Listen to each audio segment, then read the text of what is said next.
இந்த பாருங்க, 10 ஜெப குறிப்பு தான். ஒரு 10 நிமிஷம் கூட ஆகாது. தூங்குறதுக்கு முன்னாடி ஒரு வேளை கஷ்டமாக இருக்கலாம், நமக்கு ரீல்ஸ்லாம் பார்க்க ஜாலியாக இருக்கும், ஆனால் ஜெபிக்கணும்னா கஷ்டம் தான், புரியுது எனக்கு. ஆனால் 10 ஜெப குறிப்புகள் ஜெபம் பண்ணிட்டு படுங்க, பெரிய அற்புதத்தை ஆண்டவர் செய்வார். முதல் காரியம், ஓபத் வீட்டை தேடி உடன்படிக்கை பெட்டி வந்தது போல என் வீட்டை தேடி உங்கள் பிரசன்னம் வரணும், நீங்கள் வரணும், அதுக்கு பாத்திரம் நான் இருக்கணும்னு சொல்லி நல்லா ஜெபம் பண்ணுங்க. தேவன் அப்படியே செய்வார். தேவ சந்நிதி உங்கள் வீட்டில் வாசம் பண்ணணும். ரெண்டாவது, உங்கள் குடும்பம் முழுவதும் ஆசீர்வதிக்கப்படணும். ஒருத்தர் பெரியவர் சின்னவர்கள் எல்லாரும் ஆசீர்வதிக்கப்படணும், பாதுகாக்கப்படணும். அதுக்காக நல்லா ஜெபம் பண்ணுங்க. தேவன் அப்படியே செய்வார். மூன்றாவது, 3 மாதம் அல்ல, சில காலத்திலே கர்த்தர் நம்மளால் உயர்த்த முடியும். அந்த உயர்வை நாளிலிருந்து நான் பார்க்கணும் ஆண்டவரேன்னு சொல்லி நல்லா ஜெபம் பண்ணிட்டு கர்த்தர் படுங்க. குறுகிய காலத்தில் அற்புதத்தை பார்ப்பீங்க. நாலாவது, உங்கள் வீடு ஆசீர்வாதத்தின் மையமாக இருக்கணும். நல்லா வாயை திறந்து சொல்லி சொல்லி சொல்லி ஜெபம் பண்ணுங்க.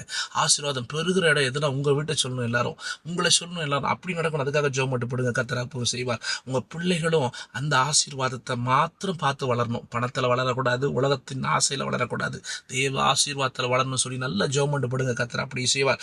ஆறாவது, பொருளாதாரம் குறைவில்லாத அதில் வளருகிற குடும்பமாக கணவன் மனைவிக்குள்ள அப்படிப்பட்ட ஒரு வளர்ச்சி காணப்படும் சொல்லி நல்ல ஜெபம் பண்ணிட்டு படுங்க. கர்த்தர் அப்படியே செய்வார். ஏழாவது, சமாதானமும் சந்தோஷமும் உள்ள ஒரே வீடு, நிரந்தரமாக இருக்கிற வீடை நம்ம வீடு மாறணும். அதை மையப்படுத்தி நல்லா ஜெபம் பண்ணுங்க. கர்த்தர் நிலைத்திருக்க வைப்பார் உங்கள் வீட்டில். எட்டாவது, தேவ பாதுகாப்புங்க. காம்பவுண்ட்லாம் பாதுகாப்பு இல்லைங்க, நம்மகிட்ட இருக்கிற செல்வாக்கு பாதுகாப்பு இல்லைங்க, தேவ பாதுகாப்பு.